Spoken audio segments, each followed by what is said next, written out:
April 14th, 1945. The island of Okinawa had become hell on earth.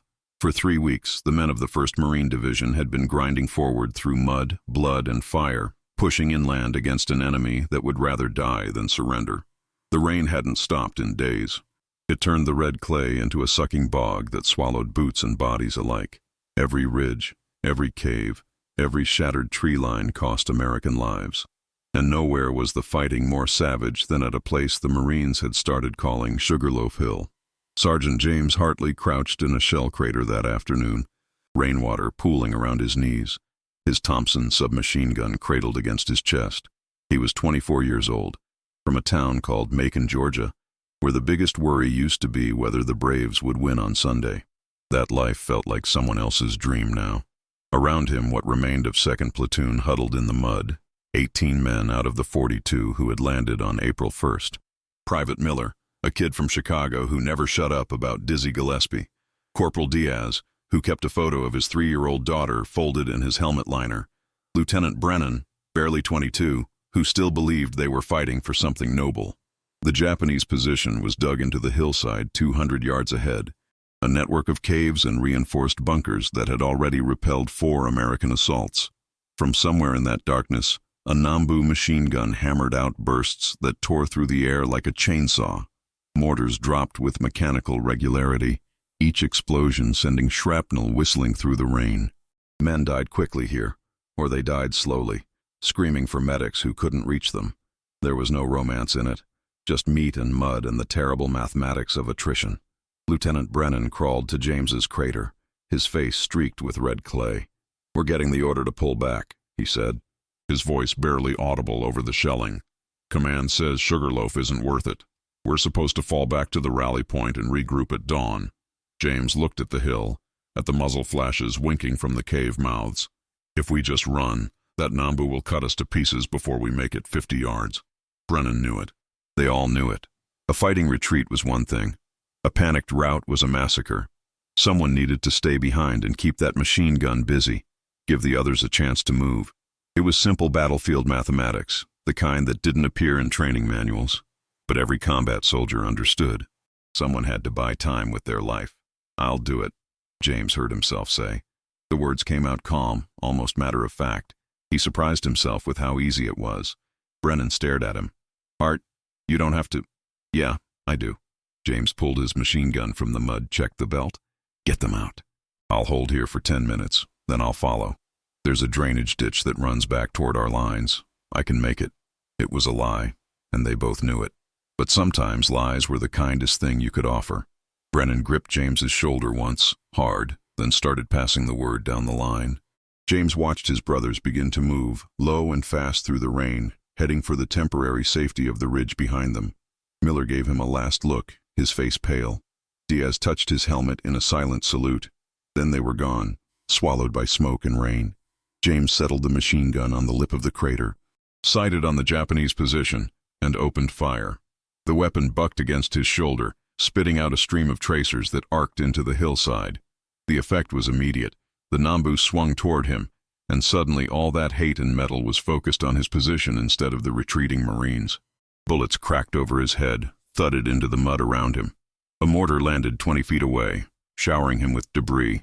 He kept firing, changing belts when the first ran dry, hosing the hillside with everything he had. He counted seconds in his head. 100. 200, 300. That should be enough. That should get them clear. He was reaching for the last ammunition belt when the world exploded. A mortar round landed directly behind his crater, and the concussion lifted him like a rag doll, slamming him into the mud. His ears rang with a high, endless whine. He tried to move and couldn't feel his left leg. When he looked down, he saw bone white through torn fabric, blood mixing with rainwater. The pain came a moment later, a white-hot agony that made him vomit into the mud. He tried to call out, but his voice was swallowed by the storm and the gunfire. He tried to crawl, but his body wouldn't obey. The rain kept falling. The Japanese guns kept firing, and slowly the sounds of battle began to fade as the Americans withdrew, leaving Sugarloaf Hill to the enemy and the dead. James lay in the crater, watching the sky turn dark, and understood that he had been left behind, not abandoned. His brothers hadn't had a choice. but left behind all the same. He was alone now, in a place where being alone meant death. He passed out sometime after midnight, and when he woke, the world was silent. The silence was somehow worse than the battle. James opened his eyes to gray dawn light filtering through the rain. His entire body felt like broken glass. His left leg was a mass of agony from hip to ankle, the bone shattered by shrapnel. His radio was a crushed lump of metal and wire, useless. His canteen had a hole in it, precious water long since drained into the mud. He had half a D-ration chocolate bar in his pocket and a clip of pistol ammunition. That was the sum total of his resources for staying alive. He could hear voices in the distance. Japanese. They were moving through the battlefield, searching for survivors, equipment, intelligence. James forced himself to think through the haze of pain. If they found him, he was dead. Or worse, a prisoner, which amounted to the same thing eventually. He needed to hide, and he needed to do it now.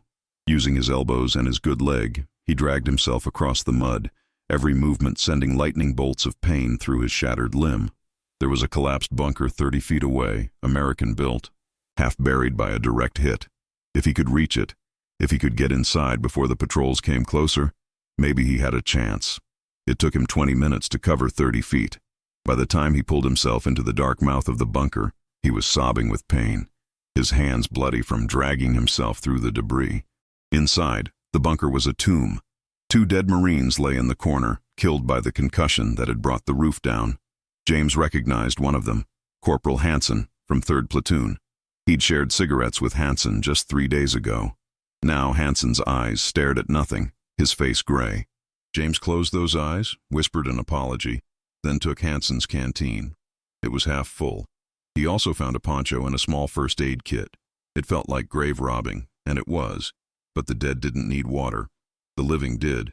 He fashioned a splint for his leg using a rifle stock and strips torn from the poncho, binding it tight enough to keep the bone from shifting. The pain made him black out twice, but when he came to, the leg was stable. He drank a single capful of water, forced himself to eat half the chocolate bar, and then lay in the darkness, listening. The Japanese voices came closer, then faded. They were thorough, but they didn't search the collapsed bunker. Why would they? Nothing could be alive in there. James lay among the dead and learned the first lesson of his new existence. To survive, he would have to become a ghost. The first 3 days blurred together into a single nightmare of thirst, hunger, and fear. James existed in a twilight state, half-conscious, drifting in and out of feverish dreams.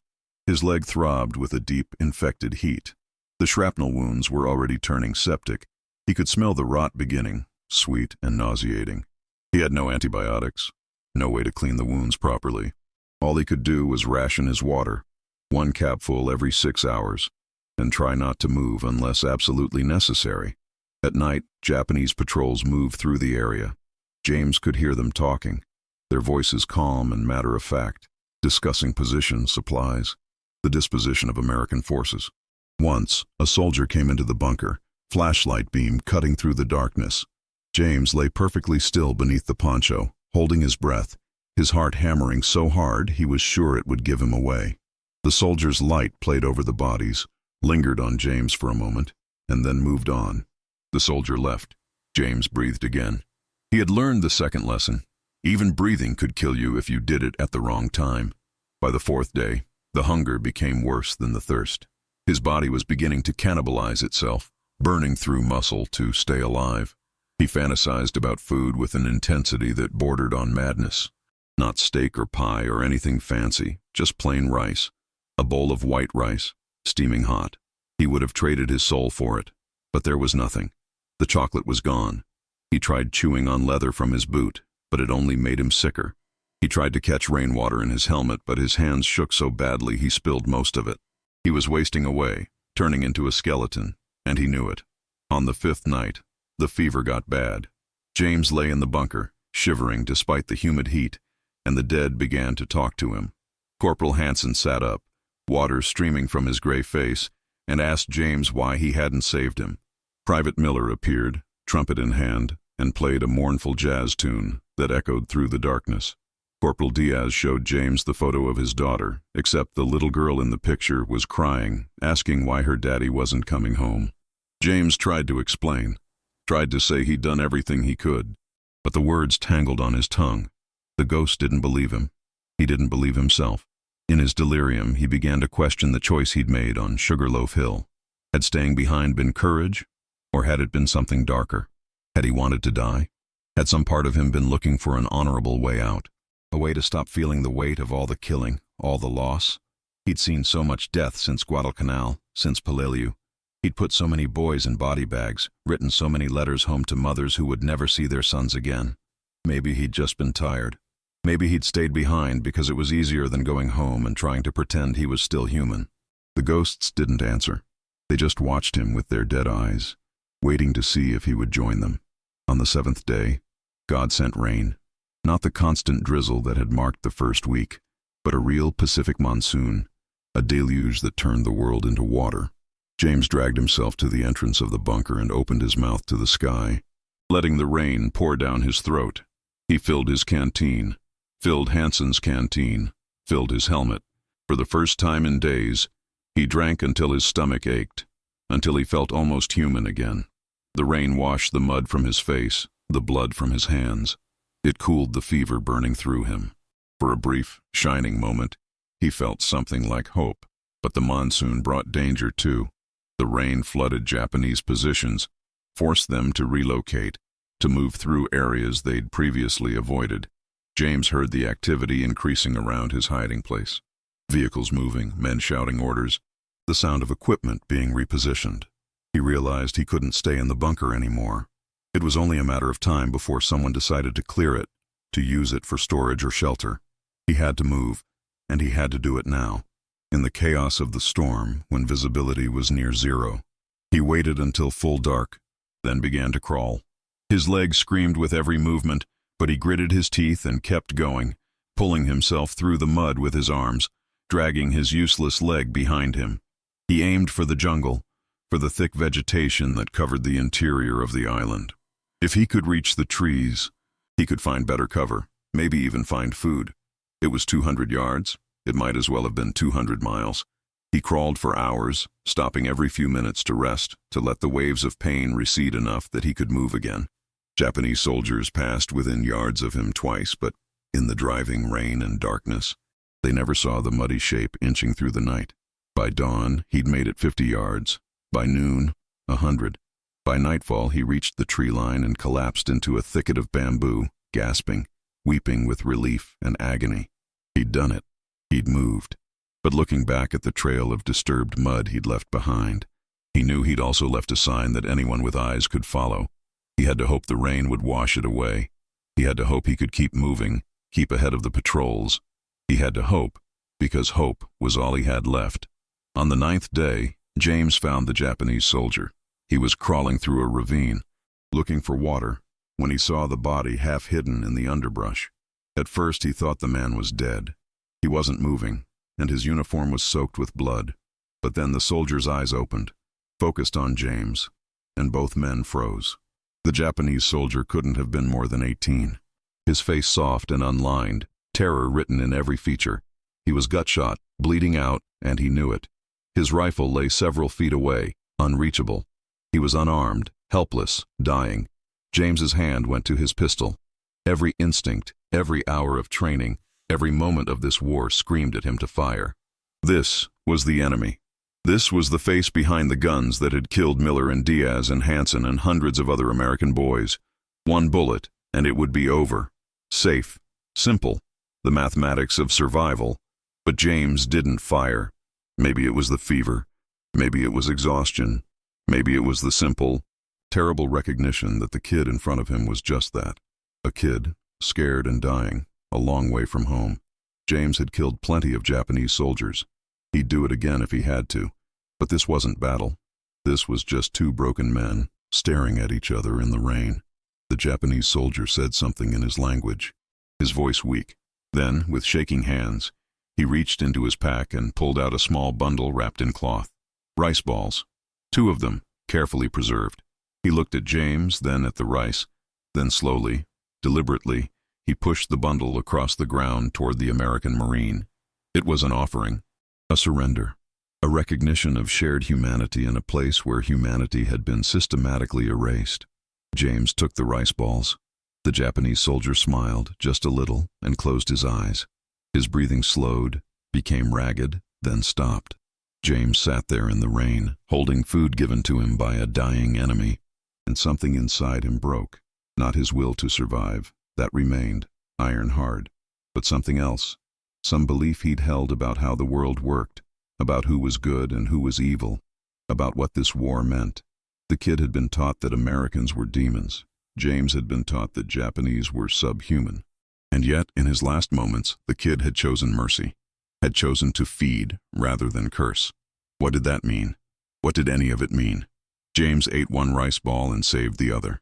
He moved on, leaving the soldier to the jungle and the rain. But he carried that moment with him, and it weighed more than any weapon. By day 12, the infection in James's leg had become critical. Red streaks radiated up from the wound. The flesh was hot and swollen, and the smell had become unbearable. He knew what that meant. Sepsis, blood poisoning, the slow rot that killed more soldiers than bullets. He had no antibiotics, no way to treat it. The wound needed to be cleaned, debrided, probably cauterized, and he had none of the tools or supplies to do any of that. All he could do was drink water, try to keep the fever down, and wait to see if his body would fight off the infection or surrender to it. He found a cave, a small hollow in a limestone outcropping, and he crawled inside to die. That's what he told himself. He was finding a place to die with some dignity, out of the rain, where maybe his body wouldn't be found and desecrated. He lay on the cave floor, his pistol in his hand, and he thought about using it. One round left, quick, clean. No more pain, no more fear, no more fever dreams, just silence. He put the barrel under his chin. His finger rested on the trigger. He thought about his mother, back in Macon, who sang in the church choir every Sunday. He thought about his father, who worked at the mill and never complained, not once, about the hand the world had dealt him. He thought about his kid sister, who wrote him letters full of gossip about neighbors and friends, little slices of normal life that seemed impossibly distant now. What would they think if they knew? Would they understand? Would they forgive him? And then, in the silence of the cave, he heard singing. His mother's voice, clear as crystal, singing Amazing Grace the way she did on Easter morning, when the light came through the stained glass and made everything beautiful. It was a hallucination, he knew that. Fever, delirium. But it was also real. More real than the pain. More real than the fear. And the song was a reminder of something he'd forgotten. That life was sacred. That surrender was a sin. That you kept fighting even when fighting seemed pointless, because that's what human beings did. They endured. James took the pistol away from his chin. He put it down on the cave floor. He drank water. He ate the last rice ball. And he whispered a promise to the darkness. One more day. Just survive one more day. Then you can decide again. But not today. Today, you live. The next morning, the fever broke. The infection was still there, still dangerous. But something in his body had rallied, had found enough strength to push back against the rot. James woke up clear-headed for the first time in days, weak as a kitten, but thinking straight. He cleaned his wound as best he could with rainwater and a strip of cloth. He resplinted his leg. He took inventory, one canteen, half full, one pistol, one round. No food, no radio, no map. He was in enemy territory, unable to walk, miles from American lines. The situation was hopeless. And yet, he wasn't ready to die. Not yet. Not when he'd come this far. He started crawling again. Not toward anything specific, just away from the cave, following the contours of the land, staying in the thick jungle where Japanese patrols were less likely to venture. He moved a few hundred yards each day, then rested, then moved again. He found water in streams.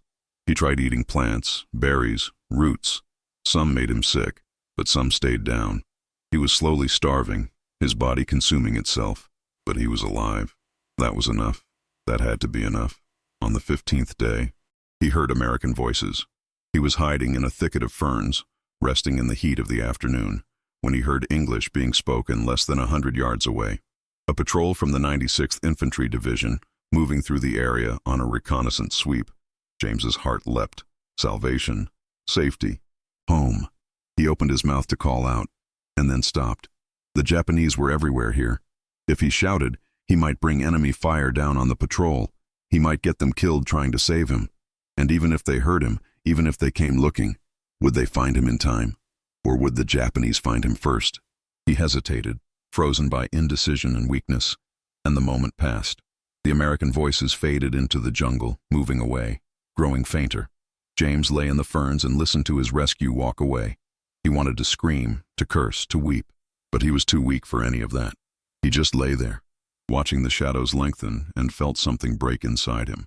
Not his will, that remained, but his hope, his belief that he would be found, that someone was looking for him. He understood now that he'd been written off. KIA, killed in action, another name on the casualty list. No one was coming. If he survived, it would be because he saved himself. The next 3 days were the longest of his life. He was barely conscious, drifting through fever dreams and half-sleep, his body shutting down system by system. He stopped moving. He just lay wherever he'd collapsed, too weak to crawl another foot. He thought he was dying, and part of him welcomed it. The suffering would end. The fear would end. He could rest. But another part of him, some stubborn kernel of self that refused to surrender, kept his heart beating, kept his lungs drawing breath. He'd made a promise. One more day. He would honor that promise until there were no more days left to count. On April 30th, Corpsman 3rd Class Eddie Torres was searching a bombed-out Japanese position for wounded when he saw something strange. A piece of camouflage poncho, half buried in the mud, with what looked like a hand reaching out from beneath it. Torres was experienced enough to know that sometimes the dead looked alive, and sometimes the alive looked dead. He approached carefully, his carbine ready, and pulled back the poncho. What he found underneath didn't look human. It was a skeleton wrapped in filthy, rotting utilities, covered in mud and dried blood. But the eyes were open, and they were looking at him. "Jesus Christ," Torres breathed. He dropped to his knees, calling for help, checking for a pulse. There was one, thread-thin but present. "Hey, buddy, stay with me. Stay with me. What's your name?" The skeleton tried to speak, couldn't form words. Tried again. "Hartley," it finally whispered. "Sergeant. 1st Marines." Torres's eyes went wide. "Hartley? James Hartley? You were at Sugarloaf?" A tiny nod. "Holy shit, son. We thought you were dead. Everybody thought you were dead." Torres was already calling for a stretcher, for plasma, for anything that could keep this ghost alive long enough to get him to an aid station. Other corpsmen came running. They started IVs, checked vitals, loaded James onto a stretcher with a gentleness that bordered on reverence. Because by this point in the war, every Marine on Okinawa had heard the story of the sergeant who stayed behind at Sugarloaf Hill to save his platoon, who'd held his position against impossible odds, who'd sacrificed himself so his brothers could live. He'd become a legend, a name invoked in foxholes when men needed to remember why they were fighting. And now the legend was alive. Barely, but alive. As they carried him away from the jungle, from the place that had been his prison for 18 days, James Hartley managed 2 more words. "I'm sorry." Eddie Torres, who'd seen more death than any 24-year-old should, who thought he was past being moved by anything, felt tears sting his eyes. "You got nothing to be sorry for, Sergeant. Nothing at all." But James knew better. He was sorry he'd survived when so many others hadn't. Sorry that Miller and Diaz and Hansen and all the others were still in the mud while he was being carried to safety. Sorry that his survival felt less like a victory and more like a debt he could never repay. But he couldn't explain that to Torres, couldn't make him understand. So he just closed his eyes and let them carry him home, feeling the weight of every mile, every moment, every lost brother settling onto his shoulders like stones. They evacuated him to a field hospital, then to a ship, then to Pearl Harbor. The doctors worked miracles, saving his leg, digging out the infected shrapnel, pumping him full of antibiotics and plasma and all the medicine the American war machine could provide. He gained back the weight he'd lost. His wounds healed into ugly scars. By June, he could walk with a cane. By July, he could walk without one. By August, when the war ended with 2 atomic flashes over Japan, James Hartley was whole again. On the outside, they sent him home a hero. There were ceremonies, parades, medals, a Navy Cross for extraordinary heroism, pinned to his chest by an admiral who called him the embodiment of Marine Corps values, a promotion to gunnery sergeant, a feature in Life magazine, with photographs of the lean, hard-eyed veteran who'd survived 18 days behind enemy lines. Everyone wanted to shake his hand, to hear his story, to bask in the reflected glory of his sacrifice. His hometown threw him a parade. His mother cried with joy. His father gripped his hand and said he was proud. His sister introduced him to all her friends, and they looked at him with admiration and something that might have been attraction. But James felt like a fraud. He stood at the ceremonies and heard the speeches about courage and heroism, and all he could think about was the 18-year-old Japanese soldier who'd given him rice with his dying breath. He heard people thank him for his service, and he wanted to tell them he hadn't served anyone. He just tried to stay alive. He saw the way people looked at him, with respect and awe, and he wanted to scream that he wasn't special, that he'd just been lucky, that luck wasn't a virtue. But he couldn't say any of that. So he smiled and nodded and accepted their thanks, and felt the distance between who they thought he was and who he knew himself to be growing wider every day. He tried to go back to normal life, got a job at the mill where his father worked, dated a girl named Sarah who worked at the bank, went to church on Sundays and sat in the pew where he'd sat as a boy, listening to his mother sing, trying to feel the peace he remembered from before the war. But peace wouldn't come. At night he dreamed of Sugarloaf Hill, of Miller's trumpet playing in the darkness, of Diaz's daughter crying for her father.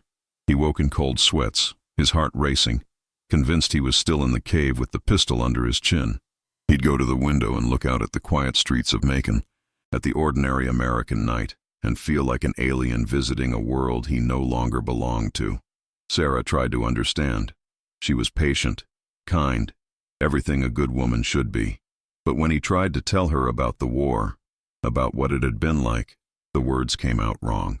She'd heard the Life magazine version, the heroic tale of the Marine who wouldn't quit. She couldn't hear the other version, the one about the man who'd eaten rice from a dead enemy's hand, who'd lived among corpses, who'd come so close to pulling the trigger that he could still feel the cold metal against his skin. That story didn't fit into the neat narrative everyone wanted to believe, so he stopped trying to tell it. 6 months after he came home, they held a special ceremony at the Macon courthouse. The mayor gave a speech. The admiral who'd pinned the Navy Cross on him came back to say more words about duty and honor, and they unveiled a plaque, a memorial to the men of Macon who died in the war. James stood on the platform and looked at the names carved in bronze. There was Hanson. Diaz had been from Texas, but there were other names James knew, other boys from Georgia who'd gone west and never come back. And he looked at those names and thought, they're the heroes. They paid the price. I just survived. When it was his turn to speak, James walked to the microphone. The crowd waited, expecting something inspiring, some patriotic statement about freedom and sacrifice.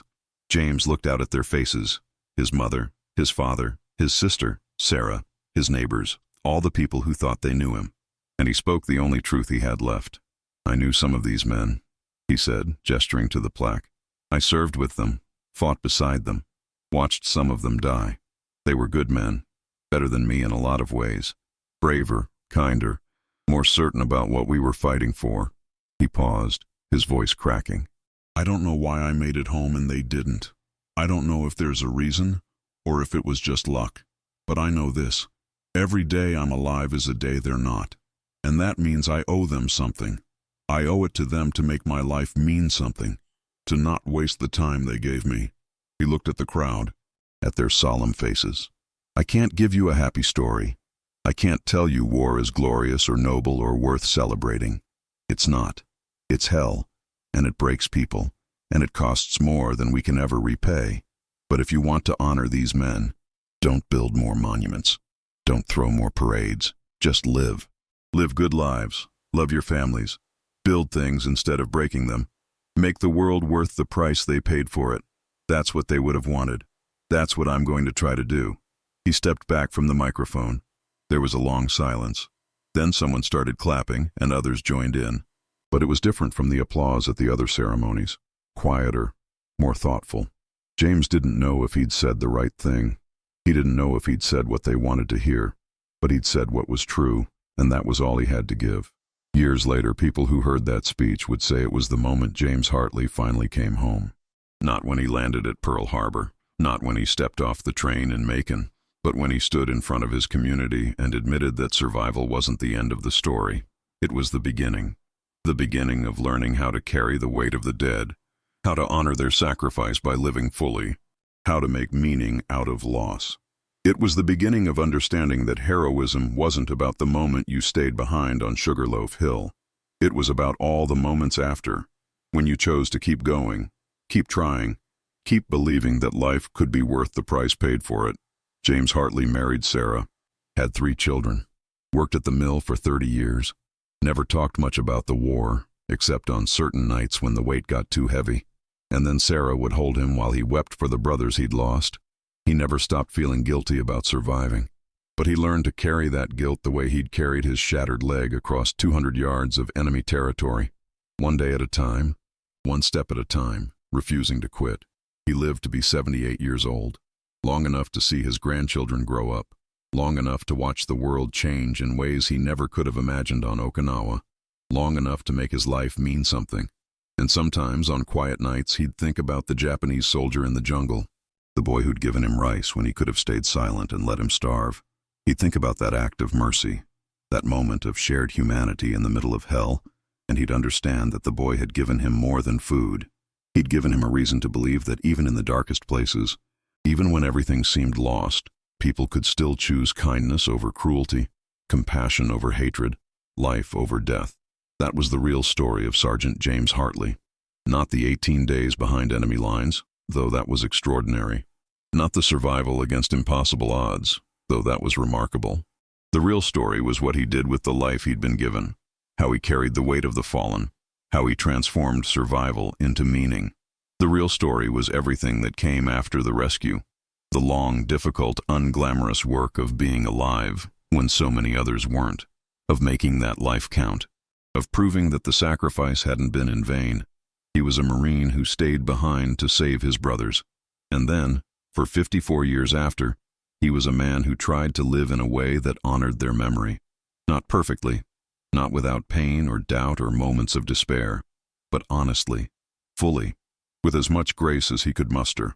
And in the end, that was all any of them could have asked for. To be remembered not just in bronze plaques and ceremonies, but in the life of a man who refused to waste the gift they'd given him, who carried them home in his heart and kept them alive by living well. That was the story. That was the weight. That was the meaning of Okinawa and Sugarloaf Hill and 18 days alone in hell. Not the moment of heroism, but everything that followed. The long road home and the harder road beyond.